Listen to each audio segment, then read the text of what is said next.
କେନ୍ଦ୍ର କ୍ୟାବିନେଟ୍ର ବଡ଼ ନିଷ୍ପତ୍ତି, ପିଏମ୍ କିଷାନ ହିତାଧିକାରୀଙ୍କ ପାଇଁ ବଢ଼ିଲା ଅବଧି।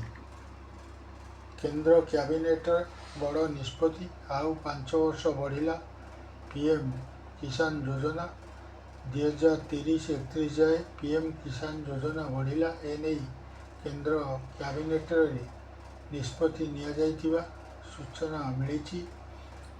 କେନ୍ଦ୍ର ସରକାର ଚାଷୀଙ୍କ ପାଇଁ ଅନେକ ଯୋଜନା ଚଳାଇଛନ୍ତି, ଯାହା ଲକ୍ଷ ଲକ୍ଷ ଚାଷୀଙ୍କୁ ସିଧାସଳଖ ଲାଭ ପହଞ୍ଚାଉଛି। ଦେଶର ଅନେକ ଚାଷୀ ଆର୍ଥିକ ଭାବରେ ଆଜି ମଧ୍ୟ ଅସୁରକ୍ଷିତ ଅଛନ୍ତି। ତେଣୁ ସେମାନଙ୍କୁ ସହାୟତା ପ୍ରଦାନ କରିବା ପାଇଁ ପ୍ରଧାନମନ୍ତ୍ରୀ କିଷାନ ସମ୍ମାନ ନିଧି ଯୋଜନା ଆରମ୍ଭ ହୋଇଥିଲା। ଏହି ଯୋଜନା ଅଧୀନରେ ଚାଷୀମାନେ ପ୍ରତିବର୍ଷ 6,000 ଅନୁଦାନ ପାଆନ୍ତି।